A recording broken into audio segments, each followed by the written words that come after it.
Have to be. This film has a great score. Of course it'll be music. Like, would would it be a do musical? all the songs? Like, you know how the producers became a musical? So we're talking Deep Blue Sea, the musical. Yes. Okay, outstanding. There could be a big number called The Riddle of the Shark. I can see it. It just ends with people saying, I don't give a damn, walking off. I want a shark singing like the Phantom of the Opera. This all anguished. Like, what am I? The sharks are singing? I don't belong in this world anymore. Like, I am smarter than fish, but I'm smarter than humans, but I belong in the ocean, so I have no one to communicate with. Just like a ballad about loneliness by the shark. Looking for freedom. Yeah. Oh, Looking wow. for freedom. Yeah. Like you could do like a George Michael Freedom type song at the end. I'm looking for freedom. We got 4 songs right now. All right, so how many do you need for a musical? 10? Yeah, we have like Scoggins' Lament. Whoa. Scoggins Laments. Oh man. Oh, wait, who's the guy? Who's the king in Hamilton? He should play Scoggins and just come on and knock a song out and then disappear. Jonathan Groff? Yes. Just have him come out as Scoggins. Just Jonathan Groff as Scoggins. That's a horrendous insult to Jonathan Groff. no, but I'm just thinking one song and out. Yeah. Scoggins is a great character name. I feel like all the energy with the naming of the characters went into that one character. Scoggins is fantastic. Well, then they copied it because then you have Higgins. You have Janice Higgins, which is essentially the same name, practically. But what do you want from them? At least it's not a Jensen or a Kaminsky. Those are in the direct-to-DVD action movies. Okay. So there's like a tier to generic names, and I love it. Oh, so in the commentary for this, does Sam Jackson like Rappaport, Jay? Because all he does is make fun of Rappaport. So he's like, watch this acting. He's like, in the background, we have people, we have intense anger. We have the country boy acting tough. We have the stiff upper lip Brit. And then he says, and then we have Michael Rappaport off camera because he has no idea what's going on. Wow. He's clutching his head because he doesn't understand what was just being said. Oh my god, Samuel L. Jackson said this? Yeah. Oh my god.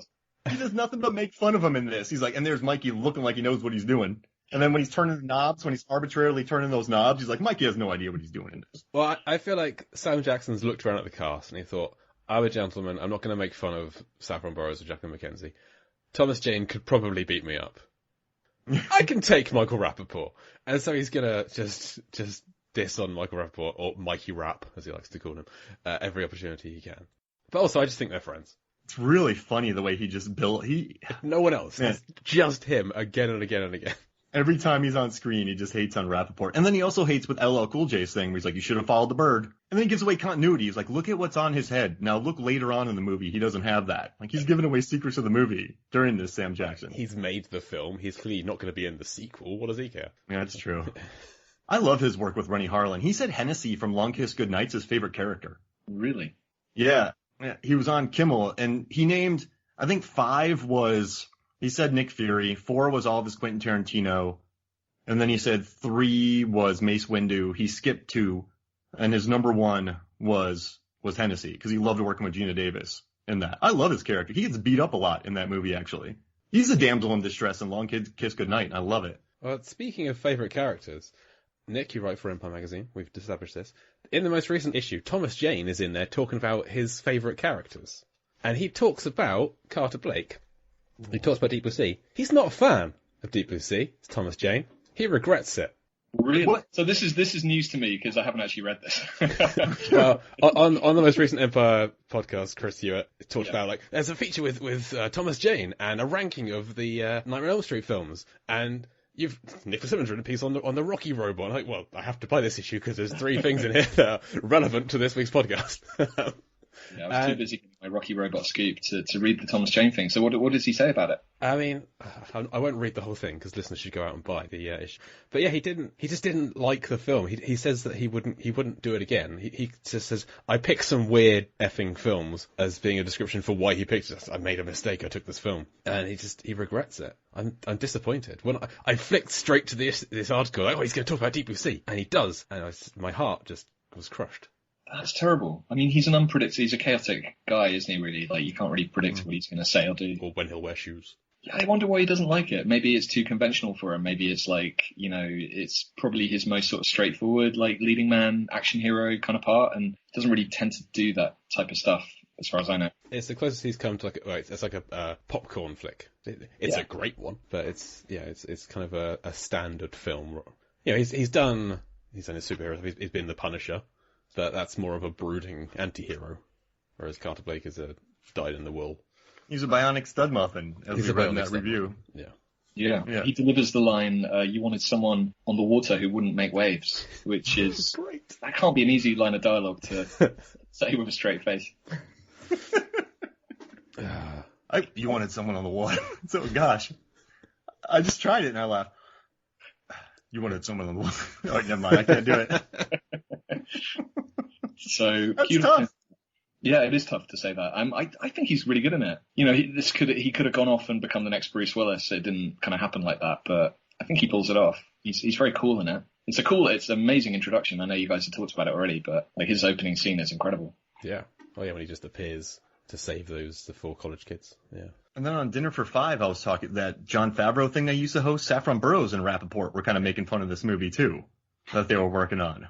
But it was a tough shoot. I think Sam Jackson went to this movie thinking he was going to play golf in Mexico for months, and then instead he was soaked the entire time, and he's kind of bitter about that. So I wonder if they're annoyed. Well, he's the member of the cast that I have interviewed, and we used to do a feature called My Movie Mastermind, where you ask an actor 10 questions about their own films and see how well they remember them. And those were always very difficult questions. I would be happy if I got half of them. Yeah, we did make them maybe too tricky sometimes, but Samuel L. Jackson got 4 out of 10.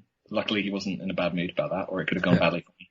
But the Deep Blue Sea question I asked was, what is your last line before you get eaten by the shark? Which he didn't get right. First, we're going to steal off this pool. Yeah, he guessed it was, we're going to suck it up. If that makes sense. He seems to really like the film. He said that's an amazing scene, and he said that scene was why he took the job, the death scene. But yeah, he seemed very up on it. Nice. I mean, it's a great death. I mean, when the first time you saw that death, what did you know about it? Like, when I was working in a theater, I would sneak into the theater just to watch the audience's reaction, and they went nuts. Everyone jumped up in the air. It was just so fun to watch. And what was your reaction during Sam Jackson's death scene? Oh, I was blown away by it. Like, because he was at his absolute kind of peak. It was like post Pulp Fiction and Die Hard 3. You know, he was like huge movie star. The run up to Star Wars. You just assume he's going to have the final showdown with this thing, or these things. And Star Wars was the same year, right? Yeah. Mm-hmm. And, it was absolutely crazy. And just the way it's done as well. It's just done so quickly. It's just literally mid-sentence. It's awesome. Oh, so makes me so happy. That shark was just waiting for him. The shark's like, is this guy monologuing? It's just because if it can understand cameras and sync in a facility, it knows this guy's talking. Like, the shark's like, this is easy for me. Is he gonna shut up soon? Yeah, the shark was trying to be polite, but you know. Yeah. I feel like watching that again today, like not all of the actors kind of understood how kind of brutal and quick it was going to be, because some of the reactions are quite laid back, considering what's just happened. Yeah, we'll get there in a few weeks, but yeah, Sorry. No, it's absolutely fine. It's a classic scene. And when we started this, we had so many people ask for that scene. Yeah. I mean, it's just a great moment. Oh man, because I think that's what's helped keep Deep Blue Sea alive in certain respects. I mean, whenever a new shark movie comes out, there's always a rankings of shark movies, and this pops up. And then the best movie deaths, when those lists happen, I think that's partially what's really led to this movie still being discussed, I think, in the mainstream, I would say, not in people in movie bubbles. But I mean, it's like, I don't know, it's a classic. It's a classic scene. It's like the fact that he is like the monologue, right? Especially back there in the 90s. Like when he started talking, you just kind of sit back and you're like, we're in for an amazing speech. And then the shark just goes for you like halfway through. It just deflates everybody too. The shark doesn't like if it did it pre-monologue, it wouldn't be as effective. Wait, you wouldn't get the monologue. Yeah, get from inside the shark. They're all in there like they're just waiting for this culmination of this speech. Maybe he's gonna start talking about how he ate people during that snowstorm, but probably not. But what's a Wendigo, Mark? Stop it. Yeah, I keep saying he's in Ravenous and he ate people, and that's like his backstory. No, but no, I don't know. I love it. The shark knew exactly when to do it, and it makes me so happy that he nailed him. Oh, I mean, man. that just proves the film is so in on the joke. Like, it's, it's so well, you need a director who knows how to do comedy to pull that off. You guys were talking, there was a ranking of the Nightmare on Elm Street movies. Yeah. You said Harlan did 4. And I love the death scenes in that movie. I'm not the karate moment, geez Louise, but the weightlifting and then cockroach. That's a 2-step death. So Harlan, I love how he just has, like, cliffhanger. There's a fist fight on the side of a mountain on a helicopter. Yeah. And Lithgow's death is great. But don't forget the icicle in Die Hard 2. Death by icicle. Hell yeah. That's one of my favorites. There's like a fist fight on a plane that he got dropped off by a helicopter. So I love just Harlan's way of just build, like, I don't know, he, like, in Nightmare on Elm Street 4, like that weight crushing her would have been enough, right? But then he turns her into a cockroach. So I just love how he builds on these deaths. Oh, it makes me so happy. Well, his entry is ranked 6th by the Empire 6th? team. I wasn't part of that. I just want to put my hand up. Absolve me. And it's described as being more of a comedy than a horror, which I think there's some argument to that. So yeah. I mean, yeah, but like you said, like Harlan he's in on the joke, I think, and he just wants to, like, make these kind of silly moments. I don't know. Do you think he's underrated, Harlan? Oh yeah, big time. Yeah. I rewatched Cliffhanger really recently. I think Cliffhanger is, the end sort of climactic battle with the helicopter. Like, you watch Mission Impossible Fallout, and the end of that is essentially the end of Cliffhanger, and I don't think it's done quite as well as in Cliffhanger. I think Cliffhanger is really underrated. Wow. And I love Lithgow's no when he throws the cash up and it hits the helicopter blade, and Lithgow's genuinely hurt that he was betrayed in that scene. Oh man, great. Stallone puts a tracker on a rabbit. I mean, it's just non-stop sweetness. And what, a stalactite? Doesn't he slam Leon? Yeah, stalactite. Yeah, you're right. Yeah, icicle and stalactite. Or is it stalagmite? One of them. I mean, it's just, I don't know. And then the beginning, that guts you too. Like, I remember watching that when I was, 14, 13? And then the lady falls from that thing. It's a brutal death. Ace Ventura slightly ruined that. Oh yeah, the raccoon. But it's great. I mean, that's another good Stallone character name. Gabe Walker, I think, is Kid Ventura, Gabe Walker. Yeah. Yeah. But, I don't know. I think what Harlan was saying, that in this commentary, he was saying that LL Cool J is the only person who didn't complain in this movie. And I was listening to the Halloween H2O, like everything behind the scenes about that. And they said that he was great on set. He stayed on set wanting to learn. So like 98, 99, maybe LL Cool J was just getting into the acting world and was just really hungry. And maybe the other ones were established actors. So he said that all the other actors complained because Harlan likes to have faces in the screen. He doesn't want to go to stunt doubles all the time. So he said there were a lot of complaints, but LL was always there, and he loved him for it. He's like, yeah, he's not a wimp. That's what Harlan said. So I don't know, maybe that's why people don't like talking about it, because he just makes people be in the shots. He brings back the same people though, like LL was in Mindhunters. So I guess people like working with him. I don't know. Yeah. I just went on a tangent. I'm a huge Harlan fan. I'd forgotten that was a Rennie Harlan. That's the one with Christian Slater, and they all go on a training exercise to an island, and then there's a real serial killer there, and that's got some amazing deaths. Yeah. Like there is someone gets frozen. There's something absolutely crazy in that. And Val Kilmer's in it. Oh yeah. Okay, it's a good movie. And there's a commentary on it I need to listen to. He does. That's why I love the Harlan too. He's very open about his movies. Have you ever spoken to him about any of his films or? Yeah, well, again, I did a movie mastermind with him, and nice. I tried to dig it up, and I just couldn't find it, and I couldn't remember what we did it for. So I went back to see what we did talk briefly about this movie and his other ones, but can't remember.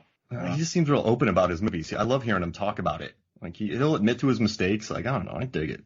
I love hearing him. I love hearing him talk about it. We should get him on the show, Jay. I mean, yeah, we should. I don't know how we would do that, but we should do that. Do you have his number? I think he might be flattered. He should have a go. But there's that whole wave of those kind of guys, John McTiernan and Rennie Harlan, and I think Paul W.S. Anderson too. Sorry to interrupt. Yeah. No, that's all good. No, like what do you think about Paul W.S. Anderson? Like, I think he's underrated as well. He's, I mean, I'm not personally a gigantic fan. I know James Cameron is a huge fan of Resident Evil, in particular. Yeah, I'm looking forward to Monster Hunter. Yes. It's the one film that's been moved forward. Everything else is moving back. Monster Hunter was meant to be next year, and it's come into this year now, which I love. Charging the other way. Tony Jaa and Mila Jovovich with comically large swords battling monsters. That sounds great. Oh my gosh. I mean, He should no. Could Paul W. Anderson do a good job on Deep Blue Sea? You think? I thought he did a great job with Event Horizon. Kind of similar-ish in some ways, I guess. I mean, less comedy, but similarly, probably a lot of steam.